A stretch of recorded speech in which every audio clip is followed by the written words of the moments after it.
What's going on, co-rollers? This is Po'boy coming at you. Hey guys, today we're going to be working on the gas bomb, so stay tuned.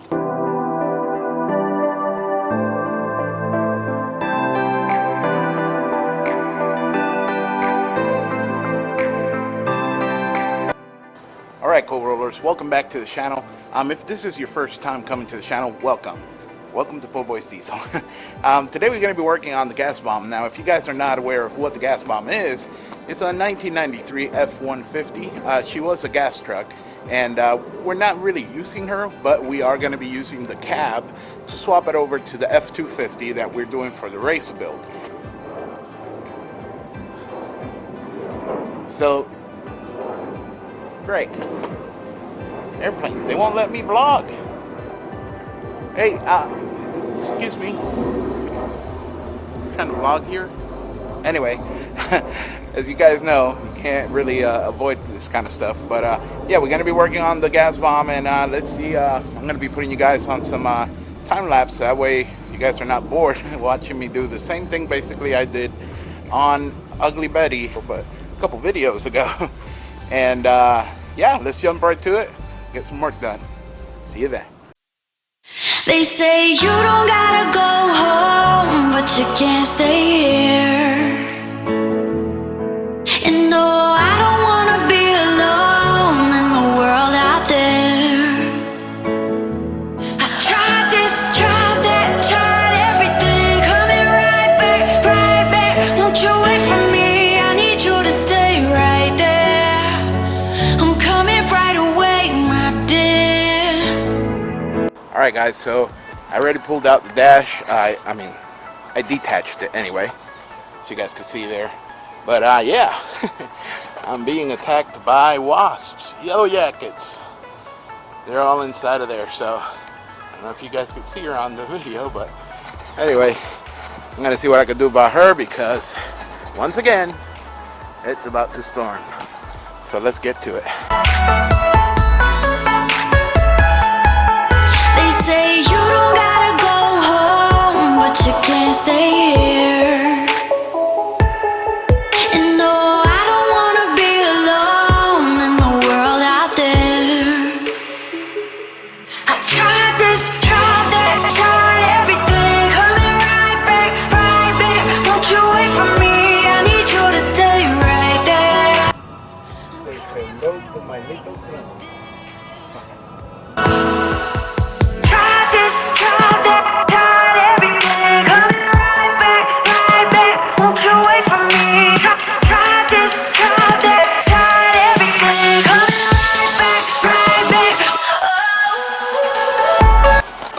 Well, I sure tried giving it a go, but now it's really falling.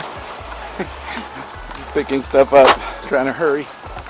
Got my tool cart with me.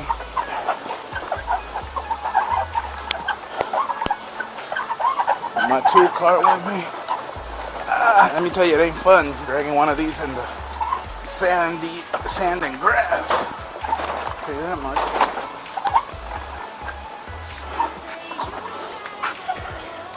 What's the matter? She getting wet? She's running away.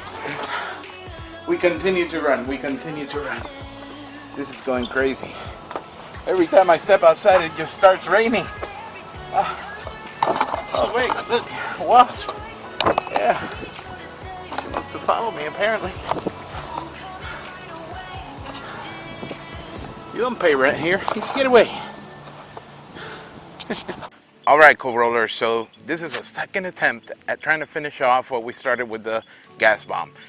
This is 3 days after the part of the video you just saw, but due to the weather conditions, it's been very hard, especially since we work outdoors. But we're going to continue working on her, see what we could get done, and let the co-roll, right?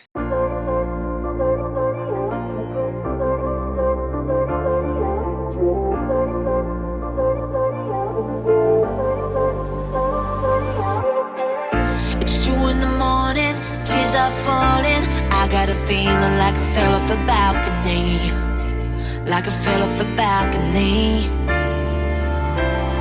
Temperature is running high. I didn't see it coming. Tell me, what have you done to me?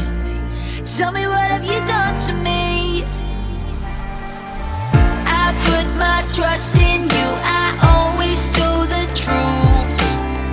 I put my trust in you. I held it out to you. You're not the person that I thought you were.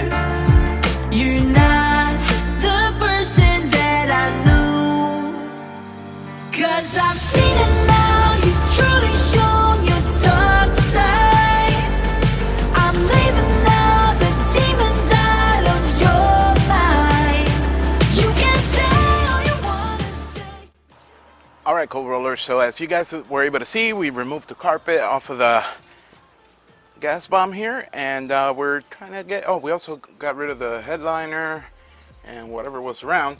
I did not take care of the seat belts. I don't know where in the world my Torx kit is, but I'll be getting another one just in case. So I'm sure it'll show up whenever I'm not looking for it. But yeah, we got that part there done. As you guys were able to see, I'm gonna go ahead and take a small smidget of a break because it is hot out here today. I mean, it's glorious, it's beautiful. I mean, we've been getting so much rain that you have to take advantage of whatever's out there. And let me tell you, it's gotta be, well, let's make sure. Let's see how hot it really is here. You need your fingerprints. Oh, but yeah, it's so hot. My cell phone shut off. It's overheated. And I know the cameras are suffering a little bit, but I'm gonna take a small break, put the cameras under the shade here, under the beautiful mango tree and the avocado trees that my neighbor has. That way they don't get overheated. Meanwhile, I'm gonna take a small break, get some fluids in me. I don't want to dehydrate, and we'll continue back on there.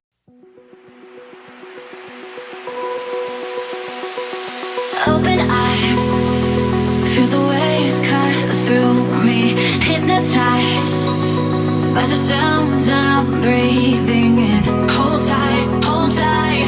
Chemicals collide. Hold tight, hold tight, hold tight. Dripping lights paint the skies, all because of you. Dripping lights paint the skies, only you can make me you. So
What's going on, guys? So we're back in the studio, all cleaned up, feeling good. I just wanted to do a little recap of everything that just went on. As you guys see, we were able to remove the carpet also that's on the back panel behind the front seats there. And we also got the wire harness completely removed. We still had that part there that was that goes on the firewall between the engine bay and inside the cab. And we removed that. We also got the two fenders out. Now, as you guys know, I'm only going to be using the cab and the bed on that truck, the gas bomb. However, I did notice that between the gas bomb cab and the Ugly Betty cab, there are some slight differences, especially when it comes to the transmission tunnel itself. Now, the gas bomb is a gas car. It's a gas truck. It had the 5.0 liter, you know, the 302. And it also had an AOD transmission, kind of like what the Mustangs of that era used to use. However, on the Ugly Betty, it was a 7.3 Powerstroke, so it had the E4OD, which is a big block setting basically. And yeah, so it has transmission tunnel there. It's a little bit higher for the E4OD, and what it really is it seems to me, is that they have a plate that goes over the tunnel itself to give that extra room, and it's removable. It's removable. So I figured on the gas truck you would have something like it. It doesn't have it, however, it does have like a cutout section. So I'm thinking we're going to be cutting that out and transferring that plate over, so that way we could fit the E4OD under there. Nothing extravagantly big or hard to do, but I'm hoping that is just the only thing that will do a difference when it comes to the cab itself. But yeah, we got that. We got the fenders out. Those fenders, one of them was kind of, then the other one was looking really good. Keeping them just in case, you know, I need to replace one or whatnots for Ugly Betty or the dually. And I also have some thoughts about something, perhaps. I mean, I can't say for sure because it runs into more expenses. Anyway, yeah, so I'm trying to see if at the end of the day we'll be able to make a budget for a front clip, a full fiberglass front clip, where that would take the need of a hood and those fenders away. And if that does happen, then, you know, we'll be able to take that off, save some more weight on the truck. That way, you know, less weight, more power, faster times, you know. But yeah, we're basically doing everything possible to see if we could get the best results that we can overall with that setup. It is a heavy truck. Those 7.3s, just the engine alone is about 1,000 pounds. But, you know, the truck itself, I believe is gross weight of 8,000 and something. But we got to bring that down big time to see if we could, you know, do better times with it.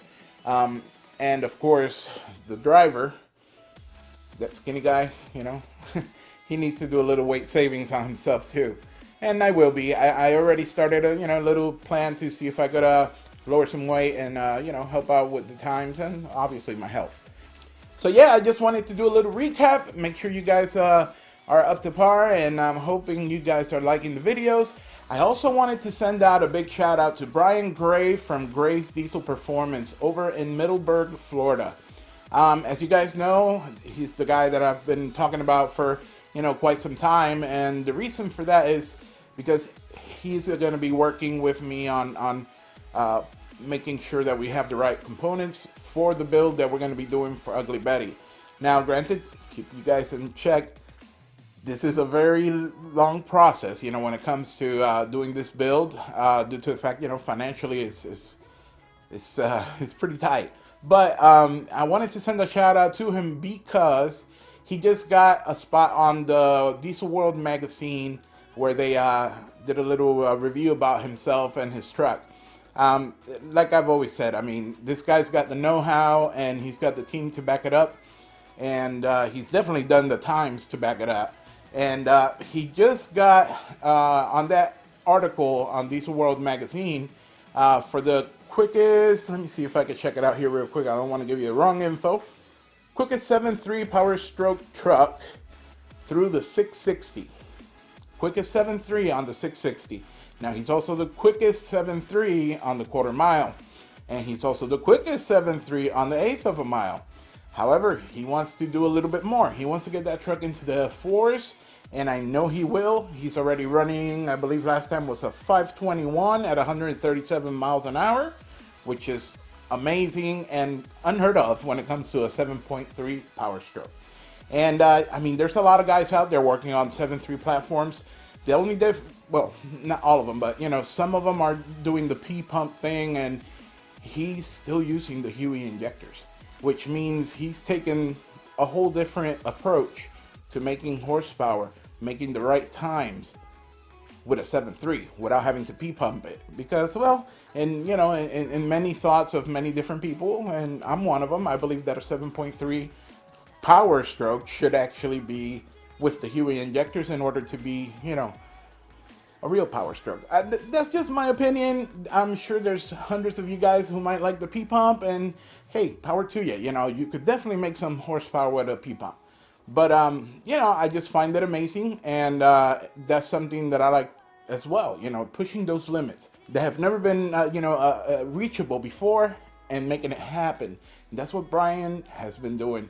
So a big shout out to him. You guys make sure you follow him on Instagram, and make sure you follow him on Facebook as well.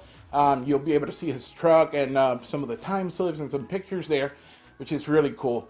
He's a really good guy, great family, and his team is awesome as well. So make sure you guys follow him on Instagram and on Facebook. But yeah, basically that's everything that I wanted to share with you guys for today. I'm sorry for the late video. You know, the weather, it's been raining like crazy over here. Luckily, it didn't rain for us on the last section that we did today. And, you know, it definitely paid off. However, I was raining myself. I was sweating. It was just so hot. It really was. It was 92 degrees and very, very humid. Florida, even though you may say, oh, over here it's 107, the humidity will get you. I'm telling you, it'll get you. But anyway, guys, as always, I just want to thank each and every one of you for checking out the channel. Make sure you follow us on Instagram. Make sure you follow us on Twitter, YouTube, Facebook, and Cheese and Snapchat as well. Thank you. Thank you for watching. Y'all have a good one, and let the coal roll.